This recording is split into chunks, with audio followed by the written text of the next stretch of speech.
चोका गावची कन्या सायली चव्हाण यांची राजपत्रित अधिकारी म्हणून नेमणूक, मुंबई येथील त्यांच्या गावी सत्कार।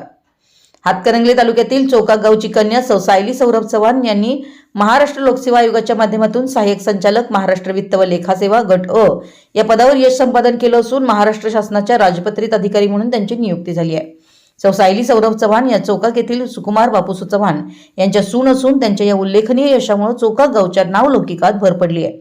या यशाबद्दल मुंबई येथील त्यांच्या गावी चोकाक गावच्या वतीनं चव्हाण यांचा सत्कार करण्यात आला।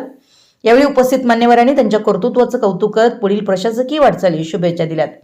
या सत्कार समारंभास माजी सभापती व मुख्यमंत्री लाडकी बहीण अध्यक्ष शिवसेना उपजिल्हाप्रमुख अविनाश बनगे, चोकाक ग्रामपंचायत सरपंच सुनील चोकाकर, महावीर सोसायटीचे चेअरमन मनोहर पाटील, माजी उपसरपंच प्रवीण माळी यांच्यासह नातेवाईक मोठ्या संख्येने उपस्थित होते। ग्रामीण भागातील विद्यार्थ्यांसाठी ही नेमणूक प्रेरणादायी ठरत असून चोकाक गावासाठी ही बाब अभिमानास्पद असल्याची भावना यावेळी उपस्थितांनी व्यक्त केली।